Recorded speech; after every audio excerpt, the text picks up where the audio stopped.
Ever wonder if renting your property to a Section 8 tenant would be a good idea? Section 8 is a program that allows private landlords to rent apartments and homes at fair market rates to tenants who will have their rent paid for them, either partially or entirely, by the government through a rental subsidy. The rent gets paid directly to the landlord. Sounds great, doesn't it? Well, I'm here to give you 5 reasons why you should never rent your property to a Section 8 tenant. Let's get into it. Subscribe. When I first started out with real estate investing, I heard the same thing that you've probably heard. I was told to rent my properties to Section 8 tenants because I would never have to worry about the rent being paid. With the government making payments, I would be guaranteed rent on behalf of the tenant. So that's what I did. I initially started out exclusively renting to Section 8 tenants. The rents Section 8 paid were really decent, and in many cases, even slightly above market value. Properties would rent quickly as there seems to be more people looking for Section 8 tenants than available units, so a lot of demand. And each month, the rent checks would show up as expected, on time, and hassle-free. So I was sure I had cracked the code to infinite wealth through a repeatable process by leveraging Section 8. So then it became my goal to keep buying real estate and continue renting it out to Section 8 tenants. I wanted to repeat this process as many times as I could. But like anything that seems to be too good to be true, it probably is. And this was no exception. It wasn't long until I started noticing some things I really didn't like about the Section 8 program. And I'm going to be sharing what I've learned through experience with you here. I feel like I should say though that there are certainly some good things about the Section 8 program. It's just that the good things are not what this particular video is going to be about. Also, I don't want anyone thinking that I am suggesting that all Section 8 tenants are bad tenants. I know some of you have had very good luck with long-term Section 8 tenants. It's just not been my experience. All I can do is share with you my experience for whatever it's worth, and then you can take that and have more information to make up your own decision. So if you appreciate this, click that like button so that YouTube knows this is a good video. And here's reason number 1 why you should avoid renting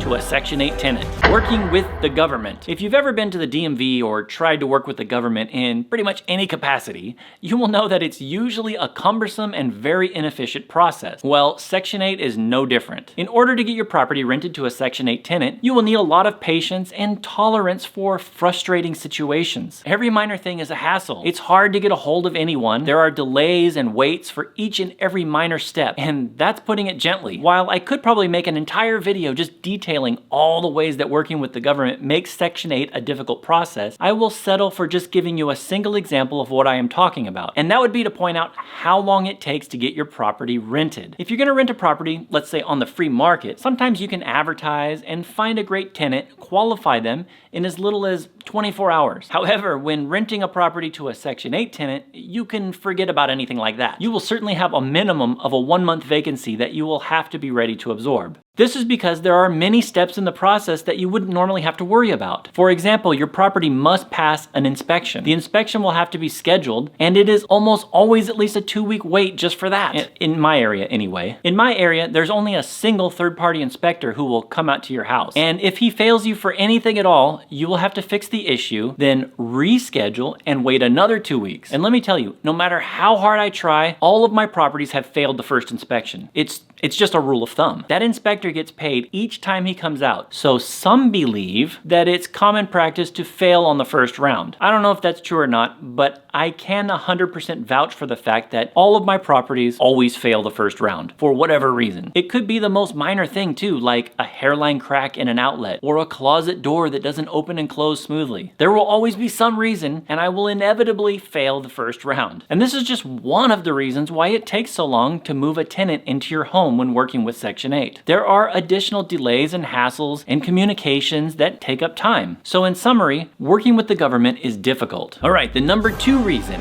why you should never rent your property to a Section 8 tenant is difficult screening process. It's more difficult to screen for a good tenant when working with Section 8. Usually when performing your due diligence, you will want to find a tenant that has a great credit score, no criminal history, no prior evictions, a good job with enough monthly income, and a down payment plus first month's rent in hand. Well, good luck, because finding a Section 8 tenant that meets all of those qualifications is like coming home to find your wife has narrowed her shoe collection down to just 1 pair. Hey! Not gonna happen. To be clear, I'm not being critical of Section 8 tenants. Each person has their own story, And I have no idea what life situations have happened for others. It's certainly not my place to judge. I am merely pointing out that if an individual had all the desired outstanding qualifications, they probably wouldn't require or qualify for Section 8 assistance in the first place. So it's up to you as a landlord to change what it is you're looking for. I find that for me, it boils down to meeting someone, asking questions, and then going with my gut. But that brings me back to the entire point here, which is that screening for Section 8 tenants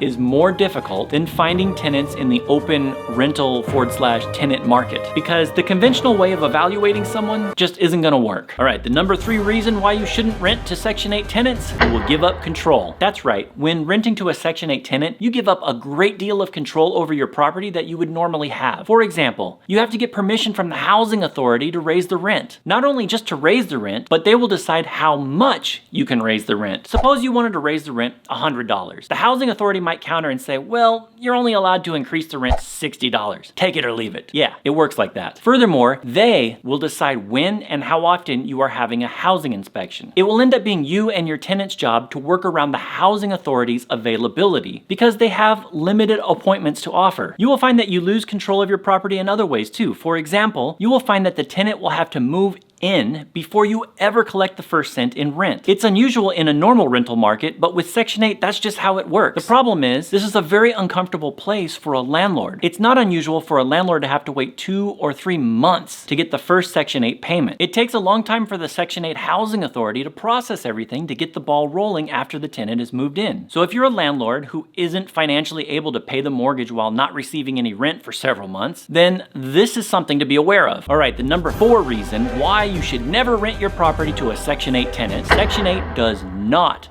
pay the security deposit, nor do they pay for anything that is broken or damaged as a result of the tenant. I think years ago they used to, but this has stopped pretty much everywhere as far as I know. And the problem is this: if a landlord wishes to collect a security deposit, it's going to be very difficult because most Section 8 tenants do not have the financial ability to produce this amount of cash prior to moving in. There are some resources that will donate the deposit for the tenants, but mostly in these cases, they will only provide payout after the tenant has fully moved in. All right, the number 5 reason why you do not want to rent to a Section 8 tenant is a big one. It's the biggest reason for me, and that is the property might get destroyed. Okay, so this is the number 1 reason why I have mostly stopped renting to Section 8 tenants. I think it's important to point out that any tenant is capable of destroying a property. However, in my experience, I've never had a non-Section 8 tenant destroy any of my properties, where conversely, 100% of Section 8 tenants I've had have left major damage to my property. We're talking thousands of dollars of damage in most cases. I've documented some of this on my channel. I will link a couple of good videos I have showing this down below in case you're interested. However, just for example, I had a fully remodeled 3-bedroom totally thrashed in less than a year. I remodeled it, less than a year later, ruined. Most rentals only make a slim margin of profit each month, and there is no way to continue owning and operating rental properties if each property needs thousands of dollars of repair every year or two. That's just not sustainable. Even the Section 8 tenants I have right now have all sorts of stuff destroyed. As a landlord who really cares about my properties, it's hard to see things in my home getting destroyed. Now, I know you might be thinking, well, if you're doing regular inspections, you can spot the damage early and have the tenant fix it. Sounds really good in theory, but it just doesn't work like that in practice. If I show up for an inspection in one of these homes, I could start counting hundreds of little things that I would want to fix. I could see chips in the baseboards, multiple places with damage to the sheetrock, a split in the bathroom door, just wear and tear all over the place. There is no way I'm going to be able to have a tenant who is already financially disadvantaged agree to fund all of these repairs. And even if I paid for all of the repairs myself, there would just be new damage of a similar nature after a short period of time. Like, why replace some damaged molding that's around a door frame if I'm just going to come back a short while later and see the new molding is damaged again? It makes more sense for me just to leave it alone until the tenant eventually moves out. For this reason, I tend to focus on repairing the major things like the water heater, air conditioner, or even if a window is broken, but it's really hard to keep up with the minor wear and tear. I am certainly not a slumlord. I like to provide people with a place that I would feel comfortable living in myself. And that's why it's so hard for me to be in a situation where my properties are constantly being damaged and just not being respected. Hopefully this video gave you a bit of perspective from someone who has experienced what it's like to rent to Section 8 tenants. Let me know in the comments section if in the next video you want me to talk about 5 reasons why you should rent to Section 8 tenants. Please consider subscribing to the channel if you haven't already so that you can get more videos just like this one. And until next time, you guys are awesome.